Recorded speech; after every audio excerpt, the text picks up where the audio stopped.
नमस्कार दोस्तों, आप सभी का स्वागत है हमारे इस आदि सागर यूट्यूब चैनल में। दोस्तों, ये सब्जी छठी मैया को अति प्रिय है। इसका भोग छठी मैया को अवश्य दें। और जानिए छठ व्रत में क्या नहीं खाना चाहिए। छठी मैया को 3 चीज कभी मत चढ़ाना, व्रत टूट जाता है। संतान को होते हैं कष्ट। छठ में कौन से कपड़े पहनना चाहिए और कौन से नहीं, इस रंग के कपड़े कभी मत पहनना, व्रत टूट जाता है। छठी मैया को किस चीज का भोग नहीं लगाना चाहिए और छठ व्रत में कौन सी गलती नहीं करना चाहिए, और यदि जिनके घर के पास नदी या तालाब या गंगा या समुद्र नहीं है तब वह क्या करें। और साथ ही जानिए 3 ऐसी महिलाएं हैं जिन्हें छठ का व्रत नहीं रखना चाहिए, छठ पूजा नहीं करना चाहिए। घोर पाप लगता है, व्रत टूट जाता है, उल्टा संतान को जीवन भर मिलते हैं कष्ट। और यदि आपने छठ पूजा में यह कार्य कर लिया, यह उपाय कर लिया, तो आपको दुनिया की कोई भी ताकत करोड़पति होने से रोक नहीं पाएगी। स्माइल फैमिली चैनल के घर के सदस्य भी, घर की महिलाएं भी यह कार्य जरूर करती हैं। लेकिन यह 3 सब्जी में से एक सब्जी छठी माता को जरूर भोग में शामिल करें। अपनी पूजा की टोकरी में यह सब्जी जरूर रख लेना, नहीं तो व्रत अधूरा रह जाएगा, पूरे साल का फल आपका विफल हो जाएगा। माता इस एक सब्जी से बहुत खुश होती है और आपका व्रत सफल होता है, देती है मनोवांछित फल। यदि छठ पर्व पर आपने यह खूबसूरत वीडियो मिस कर दी, समझो अपने छठी मैया का आशीर्वाद ठुकरा दिया। इस वीडियो को अंत तक जरूर देखना, आपकी आंखें खुल जाएंगी। छठी माता बहुत प्रसन्न होती है, आपके घर में ढेरों सुख बरसेगा, दौलत बरसेगी, माता का प्यार बरसेगा। जरूर पूरी वीडियो देखें। अधूरा ज्ञान हमेशा लटकती तलवार की तरह ही होता है, इसीलिए खूबसूरत वीडियो का लुत्फ उठाएं और वीडियो को लाइक जरूर करें। दोस्तों, हिंदी पंचांग के अनुसार छठ हर वर्ष कार्तिक मास के शुक्ल पक्ष की षष्ठी यानी छठी तिथि पर मनाया जाता है। यह हमेशा दीपावली के 6 दिन बाद पड़ता है, जो नहाए खाए की परंपरा से प्रारंभ होता है। ये व्रत करने वाले व्रतधारी 36 घंटे तक निर्जला व्रत रखते हैं, जिसके बाद छठी मैया की आराधना और सूर्य देव को अर्घ्य देने के बाद इस व्रत का समापन किया जाता है।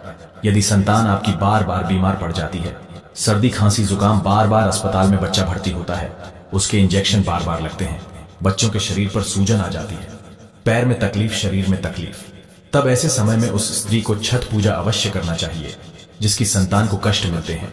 तब छठी मैया की कृपा से छठ माता स्वयं उस संतान की रक्षा करती है। छठी मैया बहुत प्यारी है, संतान की स्वयं रक्षा करती है, परिवार की रक्षा करती है, परिवार में कभी विपदाएं नहीं आती। छठी माता का हृदय इतना कोमल है जिसकी आप कल्पना नहीं कर सकते।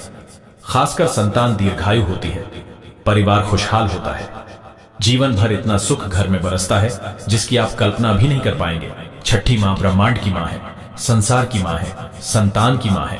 जो सच्चे दिल से एक बार छठी मैया को प्रसन्न कर लेता है, समझो उसने 7 बार पृथ्वी की परिक्रमा कर ली, गंगा स्नान कर लिया, धार्मिक यात्रा कर ली, देवताओं की परिक्रमा करना माना जाता है। छठ पूजा 2024 शुभ मुहूर्त कार्तिक माह के शुक्ल पक्ष की षष्ठी तिथि 7 नवंबर को देर रात 12:41 पर शुरू होगी और 8 नवंबर को देर रात 12:34 पर समाप्त होगी। देखिए, छठ पूजा वाली टोकरी में हमें वह ऐसी कौन सी सब्जी है जिसे जरूर शामिल करना चाहिए। यह सब्जी बड़ी आसानी से मिल जाती है, पूजा टोकरी में जरूर होना चाहिए। चलिए जानते हैं वह कौन सी ऐसी सब्जी है जिसे छठी माता के भोग में जरूर शामिल करना चाहिए। माता बहुत खुश होती हैं, प्रसन्न होती हैं। ये सब्जी बड़ी आसानी से उपलब्ध हो जाती है, आइए जानते हैं। देखिए, माता के भोग में माता की टोकरी में फल फ्रूट आदि आप अवश्य रखेंगे, सब्जी आदि अवश्य रखेंगे। लेकिन क्या आप जानते हैं इस एक सब्जी के बगैर व्रत अधूरा रह जाता है। इसे टोकरी में अवश्य शामिल करें और इसका नाम है सीताफल, या जिसे इंग्लिश में कहते हैं कस्टर्ड फूड। सभी देवियों को सीताफल अति प्रिय है, या कहें कस्टर्ड फूड विशेषकर प्रिय होता है, और देवी देवताओं का प्रिय फल या कहें सब्जी भी इसे आप कह सकते हैं। गंगा फल, जो कि पवित्र जल गंगा मैया की धरती पर गंगा के तट पर उगने वाला गंगा फल, या जिसे कहें काशी फल, कुछ लोग कद्दू की सब्जी कहते हैं। यदि छठी मैया के प्रसाद में टोकरी में इसे शामिल न किया जाए तब व्रत अधूरा रह जाता है। इसे साक्षात देवी देवता ग्रहण करते हैं। इसके बगैर भंडारा आदि, जागरण आदि भी अधूरा रह जाता है, तो छठी मैया अवश्य इसे भोग में शामिल करती है। सीताफल और गंगा फल, या जिसे कहें कद्दू की सब्जी, यह जरूर शामिल होना चाहिए, तभी आपका व्रत सफल होगा। गंगा फल की सब्जी में, यानी कद्दू की जो सब्जी होती है, जो फल होता है, इसमें 33 कोटि देवी देवता स्वयं इसे भोजन के लिए पधारते हैं। ये बहुत ही शुभ और मंगलकारी फल है, सब्जी है। इसे यदि आपने शामिल नहीं किया तो समझो अपने ईश्वर की कृपा को ठुकरा दिया, छठी मैया को नाराज कर दिया। गंगा जल की तरह पवित्र और गंगा जल की तरह शुभ फल माना जाता है। आप कुछ करें या ना करें, पर सीताफल या इंग्लिश में कहे कस्टर्ड फूड और कद्दू की सब्जी, गंगा फल की सब्जी अवश्य पूजा सामग्री में शामिल करें। अत्यंत आचार्यजनक रूप से बहुत ही शुभ और विशेषकर मनुष्य के लाभ के लिए अति उत्तम है। छठी माता के प्रसाद में यह 6-7 प्रकार के फल सब्जियां अवश्य रखी जाती हैं। उनके नाम है शकरकंद, मूली की सब्जी, लौकी की सब्जी, लाल गाजर, हरे भरे सिंघाड़े, हल्दी और अदरक प्रमुख फल और सब्जियां हैं। ये सारी सब्जियां और फल पूजा सामग्री में जरूर शामिल की जाती है। खासकर छठ वाले दिन, छठ पर्व पर जब व्रत आपका सफल हो जाए, तब घर में सभी को सीताफल अवश्य खाना चाहिए। इसे शरीफा भी कहते हैं। इसमें माता सीता का आशीर्वाद होता है, देवियों का आशीर्वाद होता है। बहुत ही सकारात्मक परिणाम मिलते हैं।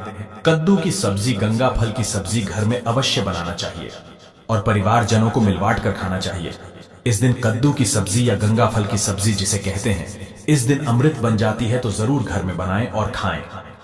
छठ पूजा में काम आने वाली जरूरी सामग्रियां: नए वस्त्र लाल होने चाहिए, पीले होने चाहिए, हर होने चाहिए, गुलाबी होने चाहिए, लेकिन सफेद वस्त्र नहीं होने चाहिए, घोर पाप लगेगा।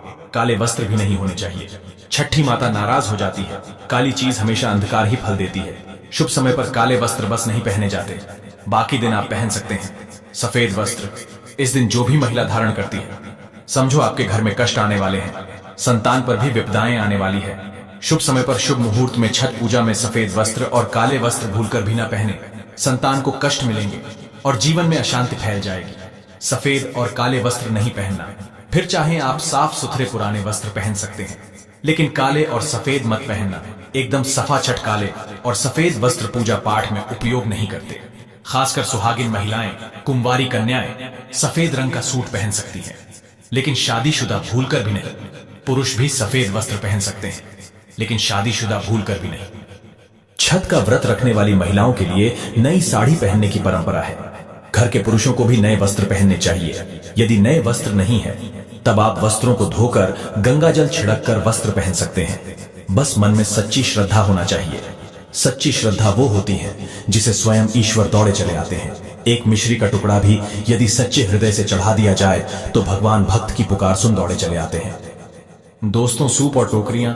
छठ पूजा में एक बांस का बना हुआ सूप और बांस की 2 टोकरियां की जरूरत पड़ती है। इनमें छठ पूजा का प्रसाद रखा जाता है। नए बर्तन। आप पूजा की सामग्री में एक ग्लास, एक लोटा और एक थाली भी होनी चाहिए। गन्ने। छठ पूजा के दौरान गन्ने की भी विशेष जरूरत पड़ती है, इसलिए छठ पूजा के लिए 5 गन्ने का इंतजाम भी करके रखें। ध्यान रखें, ऐसे गन्ने पूजा के लिए इस्तेमाल न करें जिनके पत्ते टूटे हुए हों। फल और सब्जियां। छठ पूजा में फलों की भी विशेष रूप से जरूरत पड़ती है। फल में आम, अनानास, सेब, संतरा, केला, अंगूर, खरबूजा, तरबूज आदि। सब्जियां में सिंघाड़ा, शकरकंद, आलू, गाजर आदि चीजें पूजा में शामिल होती है। अन्न और मिठाई, गेहूं और चावल का आटा भी छठ पूजा में रखा जाता है। शहद, गुड़ और मिठाई की भी छठ पूजा में जरूरत पड़ती है। पूजा सामग्री: दूध और जल, धूप और अगरबत्ती, दीपक और सरसों का तेल, गन्ना पत्तियों के साथ, पान के पत्ते, सुपारी, सिंदूर और कुमकुम, हल्दी की गांठ, लौंग और इलायची। अन्य सामग्री: इसके अलावा पूजन सामग्री में ठेकुआ, हल्दी, मूली, अदरक, शरीफा, नाशपाती और बड़ा वाला मीठा नींबू, चावल, पान और सुपारी भी रखनी चाहिए। दोस्तों, एक और बहुत ही इंपॉर्टेंट बात, बहुत ही जरूरी बात है। यह हर किसी भक्तजनों को जानना विशेषकर अति आवश्यक है।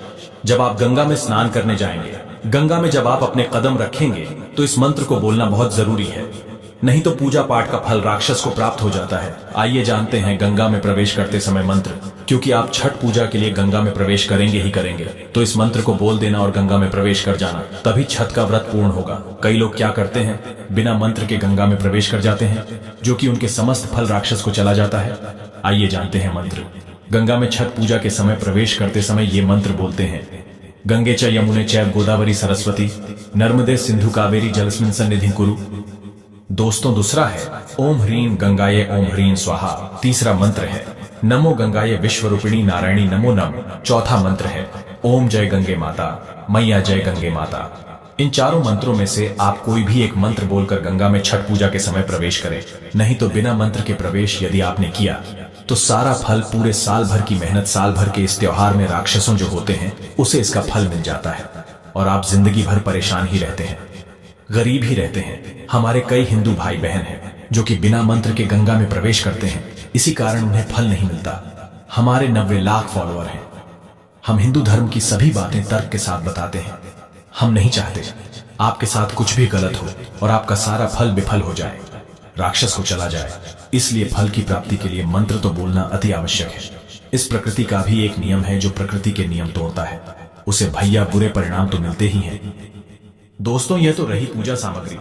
अब यह जानना भी अति आवश्यक है। दोस्तों, अब हम यह जानते हैं कि ऐसी कौन सी महिलाएं हैं जिन्हें छठ पूजा नहीं करनी चाहिए। लगता है घोर पाप और व्रत टूट जाता है, छठी मैया क्रोधित हो जाती है।